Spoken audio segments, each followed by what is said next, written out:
Hello everyone, welcome back to my YouTube channel. ನಾನು ನಿಮ್ಮ ಚಂದನ ಸಂದೀಪ್. ಇವತ್ತಿನ ಈ ವಿಡಿಯೋದಲ್ಲಿ ನಾನು ಜಾಪನೀಸ್ ಅವರು ಬಳಸುವಂಥ ಒಂದು ಸೀಕ್ರೆಟ್ ವೈಟ್ನಿಂಗ್ ಕ್ರೀಮ್ನ ಇವತ್ತು ಶೇರ್ ಮಾಡ್ತಾ ಇದ್ದೀನಿ. ಸ್ಕಿನ್ ವೈಟ್ನಿಂಗ್ ಆಗೋದಕ್ಕೆ ತುಂಬಾ ಎಫೆಕ್ಟಿವ್ ಆದಂತಹ ಒಂದು ಹೋಮ್ ರೆಮಿಡಿ ಇದು.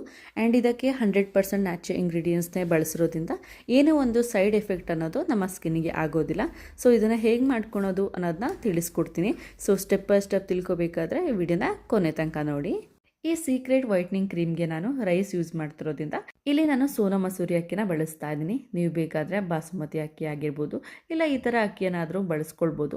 ಸೊ ಅಕ್ಕಿ ಯಾವುದೇ ಆದರೂ ಪರವಾಗಿಲ್ಲ, ಬಟ್ ಆದರೆ ಸೊಸೈಟಿ ಅಕ್ಕಿನ ಬಳಸ್ಕೊಳ್ಬೇಡಿ. ಅದರಲ್ಲಿ ತುಂಬಾ ಪಾಲಿಶಿಂಗ್ ಇರೋದ್ರಿಂದ ಸೊ ಅದನ್ನು ಒಂದು ಬಿಟ್ಟು ಬೇರೆ ಯಾವ್ದು ಅಕ್ಕಿನಾದರೂ ಬಳಸ್ಕೋಬೋದು ನೀವು. ಸೊ ಇಲ್ಲಿ ನಾನು ಒಂದು ಪ್ಯಾನ್ಗೆ ಸಾಸ್ ಪ್ಯಾನ್ಗೆ 3 ಟೇಬಲ್ ಸ್ಪೂನಷ್ಟು ಅಕ್ಕಿ ಹಾಕ್ತಾ ಇದ್ದೀನಿ. ನೆಕ್ಸ್ಟ್ ನಾನು ಅಕ್ಕಿ ಬೇಯೋದಕ್ಕೆ 1 ಕಪ್ಪಷ್ಟು ನಾನು ನೀರನ್ನು ಕೂಡ ಸೇರಿಸ್ಕೊಂಡು ಮಿಕ್ಸ್ ಮಾಡ್ಕೊಳ್ತಾ ಇದ್ದೀನಿ. ಸೊ ಇದನ್ನು ಈ ಅಕ್ಕಿನ ನಾವು ವಾಶ್ ಮಾಡ್ಕೊಳೋ ಅಂತ ನೆಸಸರಿ ಇಲ್ಲ. ಸ್ಟವ್ ಮೇಲೆ ಡೈರೆಕ್ಟಾಗಿ ಇಟ್ಟರೆ ಆಯಿತು. ಸೊ ಇಲ್ಲಿ ರೈಸ್ ಆಗೋ ತನಕ ಕ್ಲೀನಾಗಿ ಕುದಿಸ್ಕೊಳ್ಬೇಕು. ಸೊ ನೋಡಿ ಇವಾಗ ಆಫ್ ಕುಕ್ ಆಗಿದೆ. ಸ್ವಲ್ಪ ಸಾಫ್ಟ್ ಆಗೋ ತನಕ ರೈಸ್ ಇನ್ನೂ 1-2 ನಿಮಿಷ ಬಿಡಬೇಕು. 1-2 ನಿಮಿಷ ಬಿಟ್ಟಾದ್ಮೇಲೆ ಮತ್ತೊಮ್ಮೆ ಚೆಕ್ ಮಾಡ್ತಾ ಇದ್ದೀನಿ. ಸೊ ರೈಸ್ ಫುಲ್ಲಾಗಿ ಕುಕ್ ಆಗಿದೆ. ಅನ್ನನ ಬೆರಳಲ್ಲಿ ತಗೊಂಡ್ರೆ ಈ ಥರ ಕ್ಲೀನಾಗಿ ಸಾಫ್ಟ್ ಆಗಬೇಕು. ನಂತರ ಗ್ಯಾಸ್ನ ಆಫ್ ಮಾಡಿಬಿಟ್ಟು ಒಂದು 5 ನಿಮಿಷ ಹಾಗೇ ಕೂಲ್ ಆಗೋದಕ್ಕೆ ಬಿಡ್ತೀನಿ. ಸ್ವಲ್ಪ ಆರಿದ ತಕ್ಷಣ ನಾವು ಗ್ರೈಂಡರ್ಗೆ ಹಾಕ್ಕೊಂಡು ನಾವು ಗ್ರೈಂಡ್ ಮಾಡ್ಕೊಳ್ಬೇಕು. ಸೊ ಸ್ವಲ್ಪ ಮಟ್ಟಿಗೆ ತಣ್ಣಗಾದರೆ ಸಾಕಾಗತ್ತೆ, ತುಂಬಾ ತಣ್ಣಗಾಗಬೇಕು ಅಂತೇನಿಲ್ಲ. ಇಲ್ಲಿ ನಾನು ಗ್ರೈಂಡ್ ಮಾಡ್ಕೊಳೋದಕ್ಕೆ ನೀರು ಸಮೇತನೇ ರೈಸ್ ಹಾಕ್ಕೊಳ್ತಾ ಇದ್ದೀನಿ. ಗ್ರೈಂಡ್ ಮಾಡ್ಕೋಬೇಕಾದ್ರೆ ಯಾವುದೇ ರೀತಿಯ ನೀರಾಗಲಿ ಹಾಲಾಗಲಿ ಏನು ಬಳಸಬಾರ್ದು. ಜಸ್ಟ್ ರೈಸ್ ಅಷ್ಟೇ ನೀವು ಗ್ರೈಂಡ್ ಮಾಡ್ಕೊಳ್ಬೇಕಾಗತ್ತೆ. ಈಗ ರೈಸ್ನ ಗ್ರೈಂಡ್ ಮಾಡ್ಕೊಂಬಂದಿದ್ದೀನಿ. ಥಿಕ್ ಪೇಸ್ಟ್ ಕನ್ಸಿಸ್ಟೆನ್ಸಿಗೆ ಆಗಿದೆ. ಸೊ ಇದನ್ನು ನಾವು ಹೀಗೇ ಅಪ್ಲೈ ಮಾಡ್ಕೊಳೋದಕ್ಕಾಗಲ್ಲ. ಸೊ ನಾನಿಲ್ಲಿ ಕ್ರೀಮ್ನ ಯೂಸ್ ಮಾಡ್ತಿರೋದ್ರಿಂದ ನಾನಿಲ್ಲಿ ಫಿಲ್ಟರ್ನ ಯೂಸ್ ಮಾಡಿ ಸ್ಟ್ರೈನ್ ಮಾಡ್ಕೊಳ್ತಾ ಇದ್ದೀನಿ. ಸೊ ಈ ಥರ ಫಿಲ್ಟರ್ ಯೂಸ್ ಮಾಡೋದ್ರಿಂದ ತುಂಬಾ ಒಂದು ಕ್ರೀಮಿ ಟೆಕ್ಸ್ಚರಲ್ಲಿ ನಮಗೆ ಕ್ರೀಮ್ ಸಿಗುತ್ತೆ. ಸೊ ಹಾಗಾಗಿ ಸ್ವಲ್ಪ ಕಷ್ಟ ಆಗುತ್ತೆ, ಯಾಕಂದರೆ ರೈಸ್ ಅಲ್ವಾ, ಅಷ್ಟು ಈಸಿಯಾಗಿ ಫಿಲ್ಟರ್ ಆಗೋದಿಲ್ಲ. ಬಟ್ ಆದರೂ ಕೂಡ ಸ್ವಲ್ಪ ಟೈಮ್ ತೊಗೊಂಡು ಫಿಲ್ಟರ್ ಮಾಡಿಕೊಂಡ್ರೆ ಒಂದು 3-4 ದಿನ ನಾವು ಸ್ಟೋರ್ ಮಾಡ್ಕೊಂಡು ಆರಾಮಾಗಿ ಅಪ್ಲೈ ಮಾಡ್ಕೊಳ್ಬೋದು ಡೈಲಿ. ನಮ್ಮ ಸ್ಕಿನ್ಗೆ ರೈಸ್ ಫ್ಲೋನ ಯೂಸ್ ಮಾಡೋದ್ರಿಂದ ತುಂಬಾ ಬೆನಿಫಿಟ್ಸ್ ಇದೆ. ನಮ್ಮ ಸ್ಕಿನ್ನ ಬ್ರೈಟನ್ ಮಾಡುತ್ತೆ, ಹಾಗೆಯೇ ಆ್ಯಕ್ನೆ ಇರ್ಬೋದು, ಬ್ಲ್ಯಾಕ್ ಸ್ಪಾಟ್ಸ್ ಇರ್ಬೋದು, ಪಿಗ್ಮೆಂಟೇಷನ್ ಇರ್ಬೋದು, ಮತ್ತು ಇದು ಆ್ಯಂಟಿ ಏಜಿಂಗ್ ಪ್ರಾಪರ್ಟೀಸ್ನ ಹೊಂದಿರೋದ್ರಿಂದ ನಮ್ಮ ಸ್ಕಿನ್ಗೆ ಅಪ್ಲೈ ಮಾಡಿದಾಗ ಒಂದು ಬೆಸ್ಟ್ ರಿಸಲ್ಟ್ನ ಕೊಡೋದ್ರಲ್ಲಿ ಡೌಟ್ ಇಲ್ಲ.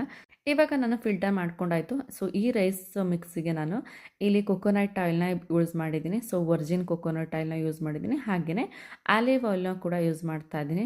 ಸೊ ನೀವು ಆಲಿವ್ ಆಯಿಲ್ ಇಷ್ಟ ಇಲ್ಲ, ನಿಮ್ಮ ಸ್ಕಿನ್ ಟೋನಿಗೆ ಸೂಟ್ ಆಗಲ್ಲ ಅಂತ ಹೇಳಿದ್ರೆ ನೀವು ಆಲ್ಮಂಡ್ ಆಯಿಲ್ನಾದರೂ ಯೂಸ್ ಮಾಡ್ಕೋಬೋದು.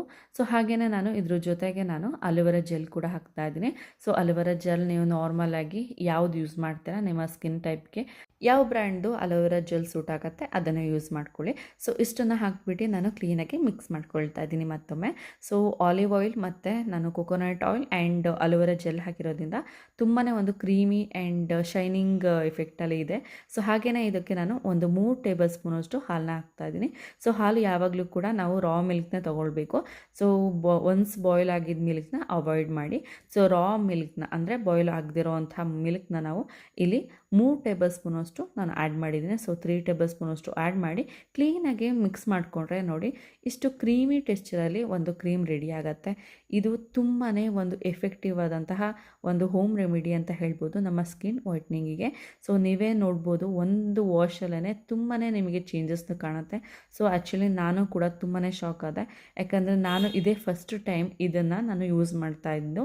ಬಟ್ ತುಂಬಾ ಒಂದು ಒಳ್ಳೆ ಎಫೆಕ್ಟ್ನ ಕೊಟ್ಟಿದೆ. ಸೊ ನಾನು ಯೂಸ್ ಮಾಡಿ ಒಂದು 2-3 ದಿನ ಯೂಸ್ ಮಾಡಾದ್ಮೇಲೆ ನಿಮಗೆ ರಿವ್ಯೂ ಕೊಡ್ತಾ ಇದ್ದೀನಿ. ಆ್ಯಂಡ್ ಈ ಕ್ರೀಮ್ ತುಂಬಾ ಲೈಟ್ ಆಗಿರೋದ್ರಿಂದ ನಾವು ಹಚ್ಚಿರೋದೇ ಗೊತ್ತಾಗೋದಿಲ್ಲ. ಸೊ ನೀವು ಡೇ ಫುಲ್ ನೀವು ಅಪ್ಲೈ ಮಾಡ್ಕೊಳ್ಬೋದು, ಇಲ್ಲಾಂದರೆ ಓವರ್ ನೈಟ್ ಬಿಟ್ಟು ನೀವು ಮಾರ್ನಿಂಗ್ ವಾಶ್ ಮಾಡ್ಕೊಳ್ಬೋದು. ಇಲ್ಲಾಂದರೆ ನಿಮಗೆ ಟೈಮ್ ಇಲ್ಲ ಅಂತ ಹೇಳಿದರೆ ಒಂದು 20-30 ಮಿನಿಟ್ಸ್ ಬಿಟ್ಟು ನೀವು ವಾಶ್ ಮಾಡ್ಕೊಂಡ್ರೂ ಆಗುತ್ತೆ. ಸೊ ಯಾವ ಥರ ಅಪ್ಲೈ ಮಾಡ್ಕೊಳೋದು ಅಂತಲೂ ಕೂಡ ತೋರಿಸ್ತಾ ಇದ್ದೀನಿ. ಜಸ್ಟ್ ಒಂದು ಸ್ವಲ್ಪ ತೊಗೊಂಡ್ಬಿಟ್ಟು ಲೈಟಾಗಿ ಅಪ್ಲೈ ಮಾಡ್ಕೊಳ್ಬೇಕು. ಇದು ಫೇಸ್ ಮಾಸ್ಕ್ ಅಲ್ದಿರೋ ಕಾರಣ ಇದು ಲೈಟಾಗಿ ಇರುತ್ತೆ, ತುಂಬಾ ಹೆವಿ ಅನಿಸೋದಿಲ್ಲ. ಸೊ ಹಾಗಾಗಿ ನೀವು ತುಂಬ ಹೊತ್ತು ಕ್ಯಾರಿ ಮಾಡ್ಬೋದು ಇದನ್ನು ಅಪ್ಲೈ ಮಾಡ್ಕೊಂಡು. ಆ್ಯಂಡ್ ಈ ವಿಂಟರ್ ಸೀಸನ್ ಕೂಡ ಒಂದೊಳ್ಳೆ ಮಾಯ್ಶ್ಚರೈಸ್ ಆಗು ಕೂಡ ವರ್ಕ್ ಮಾಡುತ್ತೆ ಅಂತ ಹೇಳ್ಬೋದು.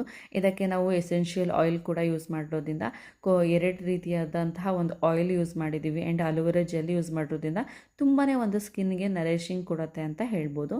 ನಾನು ಕ್ರೀಮ್ನ ಅಪ್ಲೈ ಮಾಡ್ಕೊಂಡಾದ್ಮೇಲೆ ಜೆಂಟಲಾಗಿ ಮಸಾಜ್ನ ಕೂಡ ಮಾಡ್ಕೊಳ್ತಾ ಇದ್ದೀನಿ.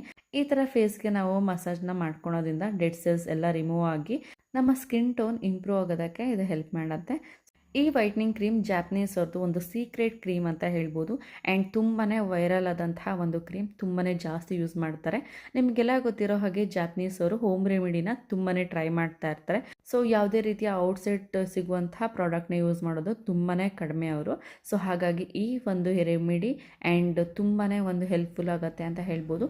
ಸೊ ಇದನ್ನು ಅಪ್ಲೈ ಮಾಡ್ಕೊಂಡಾದ್ಮೇಲೆ ನಾನು ಒಂದು 10 ಮಿನಿಟ್ಸ್ ಹಾಗೇ ಬಿಟ್ಟಿದ್ದೆ. ತುಂಬಾ ಡ್ರೈ ಆಗಿದೆ. ಸೊ ಇದು ಹಾಗೇನಾದರೂ ಬಿಡ್ಬೋದು, ಇಲ್ಲಾಂದರೆ ಫುಲ್ ಡ್ರೈ ಆದಮೇಲೆ ನೀವು ಕ್ಲೀನಾಗಿ ಒಂದು ಸತಿ ರಬ್ ಮಾಡಿಬಿಟ್ಟು ಫೇಸ್ ವಾಶ್ನ ಮಾಡಿಕೊಂಡ್ರೆ ಆಯಿತು. ಸೊ ನೋಡಿ, ನೀವೇ ನೋಡ್ಬೋದು ಚೇಂಜಸ್ ಎಷ್ಟು ಬ್ರೈಟ್ ಆಗಿದೆ ಅಂತ. ಸೊ ಜಸ್ಟ್ ಒಂದು ವಾಶಿಗೆ ನಿಮಗೆ ಡಿಫ್ರೆನ್ಸ್ ಗೊತ್ತಾಗುತ್ತೆ. ಈ ಕ್ರೀಮ್ನ ನೀವು ಬರೀ ಫೇಸಿಗೆ ಅಲ್ದಲೆ ನೆಕ್ ಪಾರ್ಟಿಗೆ ಹಾಗೆಯೇ ಕೈ ಕಾಲಿಗೂ ಕೂಡ ಅಪ್ಲೈ ಮಾಡ್ಕೊಳ್ಬೋದು. ಇವತ್ತಿನ ಈ ಹೋಮ್ ರೆಮಿಡಿ ನಿಮಗೆ ಇಷ್ಟ ಆಗಿದ್ದಲ್ಲಿ ಲೈಕ್, ಶೇರ್ ಆ್ಯಂಡ್ ಕಮೆಂಟ್ ಮಾಡೋದನ್ನ ಮರಿಬೇಡಿ ಅಂತ ಹೇಳ್ತಾ ನೆಕ್ಸ್ಟ್ ವಿಡಿಯೋದಲ್ಲಿ ಸಿಗ್ತೀನಿ. Until take care.